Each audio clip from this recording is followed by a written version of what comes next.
All right, so Chris and I wanted to just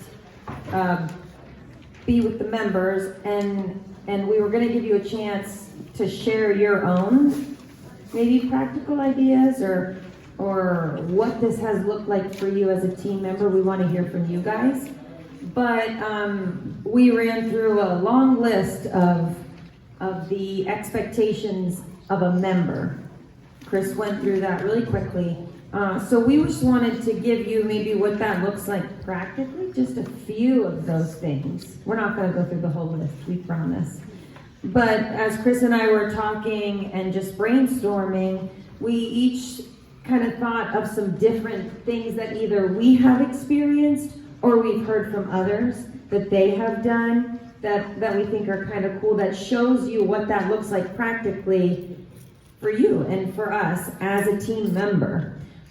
So two of the things that Chris mentioned that are expectations for a team member are, one, staying up to speed with the missionaries' news and updates. So how many of you get prayer, anymore they're not prayer letters in the mail, but prayer email updates, so maybe missionary email updates. How many of you get them? Most of us. One little tip would be make sure they're not going to your spam or junk. I have been surprised at how many emails like that are what do you call that? Like not generic, but it's not from an actual one person's email. I don't know how to explain that word. Sometimes that stuff goes to junk, and then you don't even know that you've been not opening it and reading it. So when Chris mentioned this long list of expectations for a member, for all of us who've said, okay, we want to be on a sending team. We're going to commit to this for 1 year. Well, one of the things that he mentioned was staying up to speed with the missionaries' news. And when we sent out the, what's not a quiz? What's the thing? Survey. Good night. When we sent out the survey, we sent it out to missionaries and we sent it out to sending team members, to all of you. And I will tell you, one of the main things that kept coming up time and time again, there was a lot of great stuff.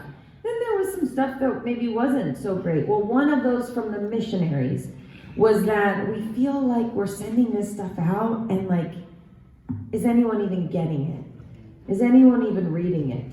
My brother, when he was a missionary in Papua New Guinea, they were just at the beginning stages, and I don't see this person here.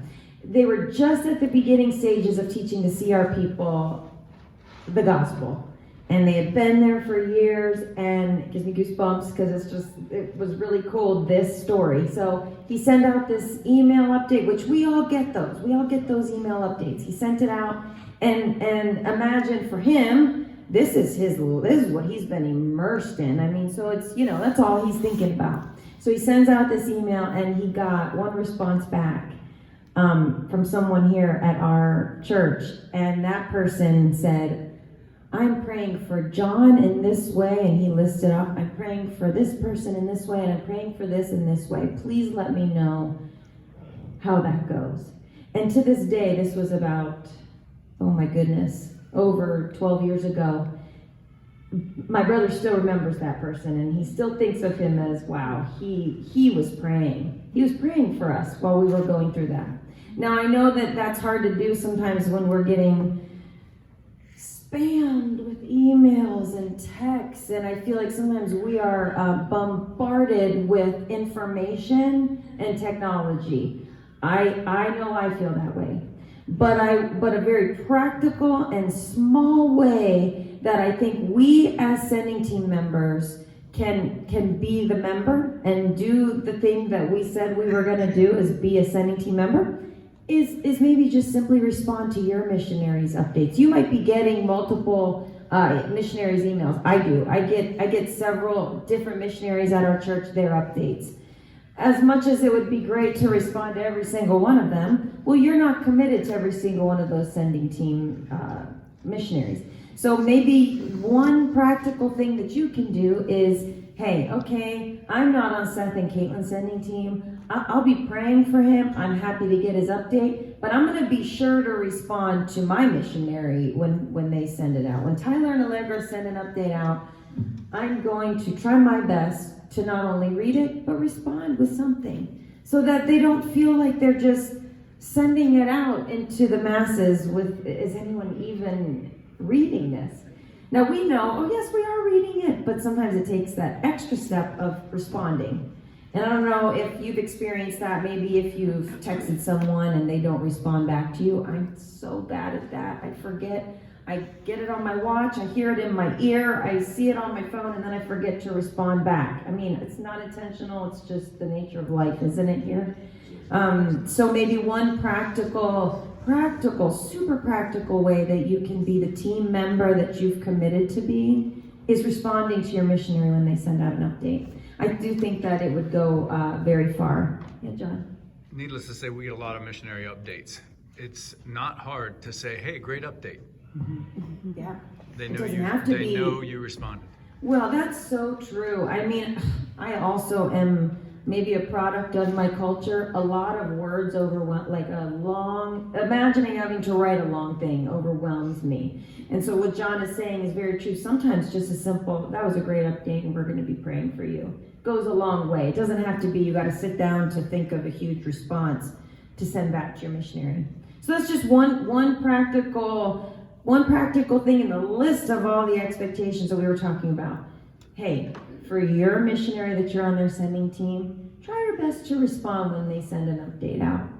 And commits to connecting with your missionary in many various ways. I wanted to just give you 2 things that are different. When we say various ways of connecting, here's two examples of that. So my daughter, Brooklyn, we are not on the Hawkins sending team. We're on Tyler and Allegra's sending team. Well, the Hawkins have a daughter, Maya, who is a year younger than my daughter. So we're not on there sending. Can someone open the door for Ty back there? He's locked out. So to show you an example of maybe various ways that you can connect with your sending team, with your missionary. Well, my daughter is the same age as Brad and Mary Hawkins' daughter, and years ago, I kind of forced her to go be friends with Maya. She's back here, and she doesn't know anyone. This is when they were little kids. And it's been amazing. I actually didn't know Brad and Mary that well years ago. I didn't know them. I wasn't really in the same maybe sphere or the same time in which they were home and if we were here, you know. But it's amazing when your kids connect with maybe the missionaries' kids and how that relationship, it gets closer when you care about their kids, especially when your kids are then friends with their kids. And so I think I'm looking at Kaylee, and we're on the same sending team together, and Missy's kids love Tyler and Allegra's girls. Oh my goodness. And so when your kids care about each other's, and the missionaries' kids, that's huge. And that goes maybe way further than if I say something or do something. So that's one little area that you can be connecting with your missionary in a different way. If you have kids, even if you have grandkids, getting them connected with your missionary's kids. The other one is Ben and Chris mentioned this. Now, neither of these examples are our own sending team, so I need to do better with my own team. But Chris mentioned Ben is a big movie guy. In case you didn't know, he loves black and white movies. Loves all that stuff. Black and white movies, and movies of any kind that are cool and different and not in the mainstream. And Seth Sanford also loves movies. He's a big movie guy. And so when Seth is home, they will, Ben will text him while he's over there, which this is going to make me sound kind of like, oh, should you be doing this? So here's Ben here, stateside, and he will text Seth, who is a missionary overseas. Now, don't you think you should be only talking about the work? The big work that's going on, right? That's what we feel like we should do. We gotta, all right, so how can I be praying for you? Yes, we want to do all that. But you know what Seth says? Can you just talk to me about movies? What movies are coming out when I can so I have something to look forward to? And so Ben last time before they came home, there was some movie, I don't know what it was, that he was telling Seth, all right, when you get back, it's going to be opening in Selinsgrove, so we're going to have to go. It'll probably be really late, and they were planning it ahead of time. So he came home, and they went to that movie, and Seth said, oh man, I look forward to that for so long, just watching a movie. So there's many ways that you can connect with your missionary, and I would suggest all the things we're talking about: praying, financial, making sure you respond to their updates, asking them about their ministry. Those are all super important, but also just being a friend and finding what they're interested in and finding ways to be involved in that. And even if it feels trivial, I would say, and I'm not a missionary, but I would say sometimes those trivial things are the breath of fresh air when they are focusing on the big work of learning language, translating, all the things that they're knee deep in. So those are just two little things, some things that you can be thinking about maybe for your own missionary. Maybe it'll spur you on to find out, hey, what are your interests? What are your hobbies? Hey, Brad, what kind of things do you like to do when you're not doing the ministry? And you might be surprised of how you can then engage and connect with your missionary more personally. So Chris is going to give you just a few more examples of some things we've talked about.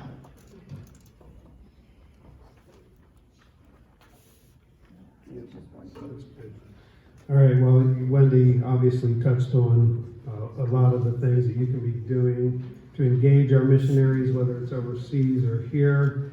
And in fact, she mentioned a few things that I was going to mention. So, no, that's okay. No worries. Anyway, I guess the thing is, when they're away, try to stay in touch as much as you can and communicate what's going on in your life too, because they just want to know. I remember Tammy Miller was saying that she just wanted to know what was going on in your life. And so that's that back and forth friendship thing. But when they're home, Wendy had mentioned a few different things. Find out what their likes are and do that. One of the things I was thinking about with Seth and Caitlin's newsletter that we just got yesterday about the girls are loving these little guinea pigs.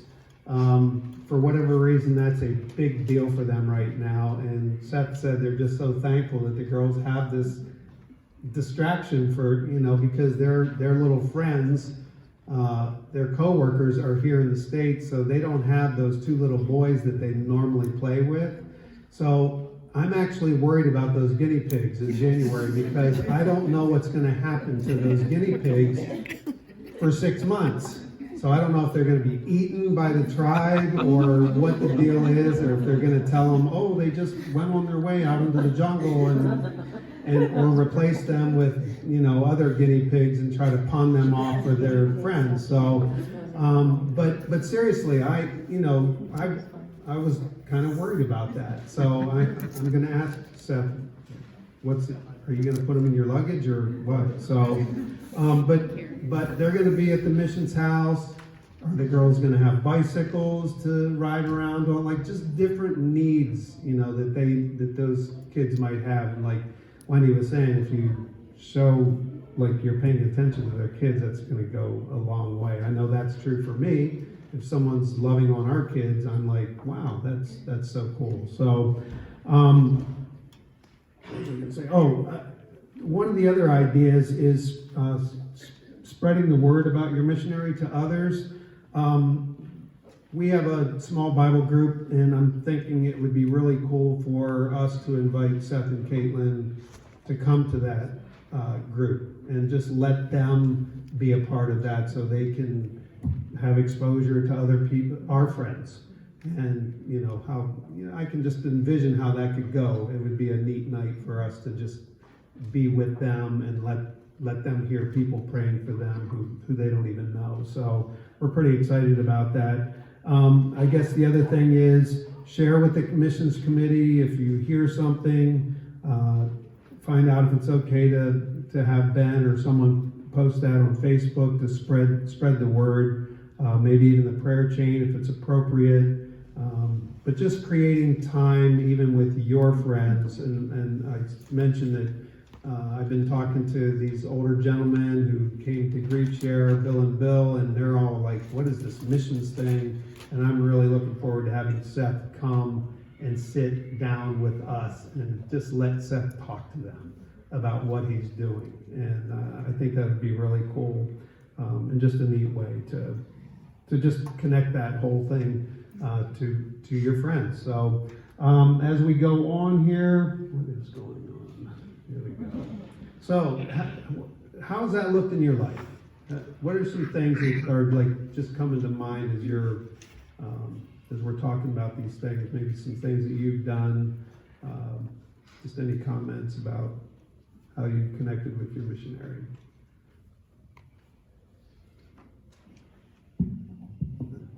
Lisa. I know that occasionally we had to prompt our guys to tell us, especially about their financial needs or some other needs that were happening, so they didn't have to voice it publicly. Because we just want to know, you know, like it's just us, man. And so, but maybe you have to do that at times.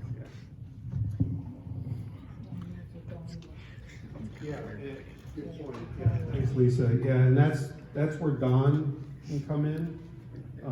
You know, just we're gonna hopefully be able to encourage our missionaries to talk to her when there's things like that. So they do have an ear and a voice for them. So, yep. Helen? I feel praying for them every day. Their safety, main thing, where they're at, because we know the way the world is today. You never know what's going to happen in these foreign countries. Yeah. And I pray every day for every missionary we have out there, not just anyone in particular, but all of them. And I think that's very important today. Yep. To make sure they're safe and they're happy and healthy. Yeah. Isn't it great to know when someone's praying for you? Yes, Man, when someone says they're praying for me, that is just a huge encouragement. that's So, very important. yes, it is. Anyone else? Okay. I'm on PJ and Heather's team, and so they're here in the States, and their children are grown, and so we try to think of ways that we can help them. And one of the things we do is we just take a small collection and send it to them and tell them, use this to go visit your grandkids, or use this to get away for a weekend. Nice. That's really nice. All right, that's a great idea.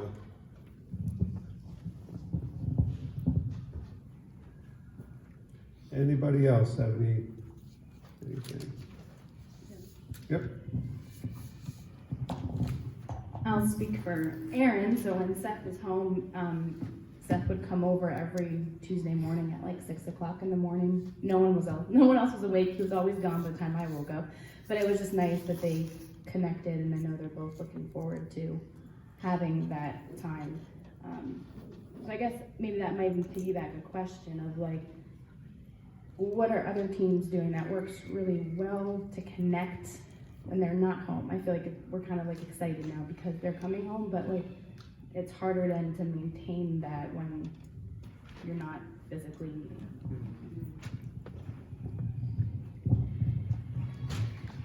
Yeah, and we actually have a CBC Sending Team Facebook page that's kind of a little dormant right now. But it would be really cool to look that up. I know, just look it up, maybe click like on it, and if we can start getting that going, getting some momentum, because the CBC Missions Facebook page is pretty active. So if we could get the Sending Team one going, I think that could really help us.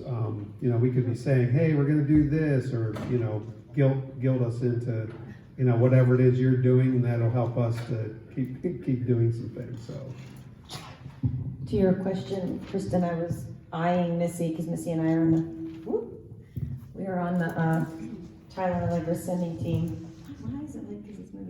I think one thing, very practically, is finding an app that works, especially for your missionaries that are overseas. I think for us, I mean, there's all different. We do WhatsApp, and you're going to talk about that when you break into your groups. That's going to be one of the main things you talk about. But I think finding an app that works, and it works for you. So like Missy and I, we started after Allegra, Tyler and Allegra were just here. And it's not everyone's favorite thing. I'm a big Marco Poloer. I love Marco Polo. Missy does not love it very much, but for the sake of the mission, she's on it now. She's a team member. But we got on Marco Polo, just her and I and Allegra. And it seems to work pretty well. Is it perfect? No. Is it every single day? No, that would drive Missy crazy. But she doesn't like talking on it and looking at her face, which we all are. It's uncomfortable. But we found something that I think kind of works pretty good. We keep in a little bit more regular contact with Allegra that way. So I think that's a big thing, and you're going to talk about that quickly when you get together, is find an app that works, because there's a lot of different ones with different things that they offer. A lot of missionaries like WhatsApp. They love WhatsApp.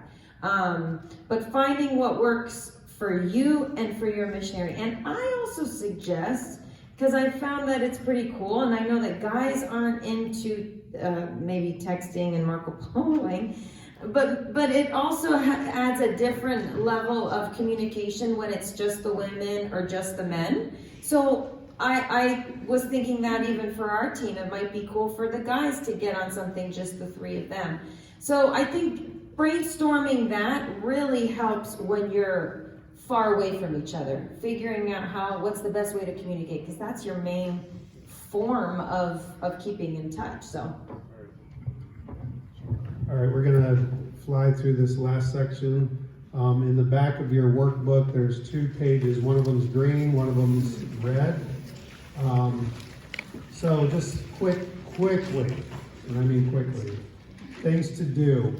Do engage with your missionary on your own. Don't feel like it has to be a team effort.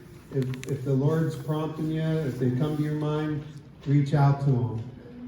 Do try to include other members on ideas, events, and activities if possible. Just keep everybody in the loop of what's going on. Find ways to work together or meet together if possible. That's what we're doing right now. Do meet even if others cannot meet or join, and I know we've gone over that. Don't feel guilty. If someone's not there, just do it. I know that sometimes has been a hang up with our sending team. It's like we can't get everybody together, so we don't get together, and that just really just keeps things from happening. Stick to a date or time, even if others cancel and can't make it. That's sort of the same idea. Remember financial differences among members when planning gifts or activities. I know some people may be in different financial state and they're able to do a little bit more than some others on the team. So just kind of be sensitive to that, where, maybe you can't all equally split on doing something. So I don't know how you figure that out exactly, but don't feel bad if you're not able to contribute on something. And then again, obviously, attend the 5th Sunday sending team event. We're going to hammer you with that all over and over again. So, all right, that's it. And I'm going to let you do the don'ts. Quick don'ts. Okay. All right, don't feel the need to operate as a small group Bible study. That's something that I heard multiple times from many of you. You thought this was going to be a small group. You thought you were going to be meeting more than you were, and then you were disappointed because that didn't happen. This is not a small group. It's not going to be a Bible study unless you choose to make it that way.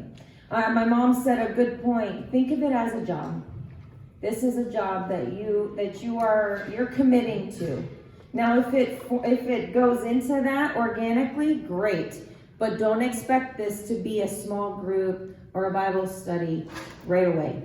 So that's one thing, because I think that was something that maybe people thought was going to happen and it didn't. So maybe going in with the expectation that this is a job and we're committed to this, being a part of missions in this way.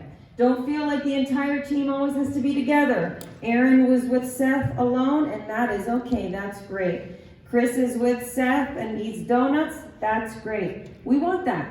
You want to have your own individual relationships with these missionaries, but then also do work together. Do work together as a team too. And don't feel bad if another group member is engaging with your missionary on their own. That makes sense. It's hard to do sometimes though, right? If you feel like, oh, they're with them all the time and why am I not? Hey, then you get with them too. So those are just a few things.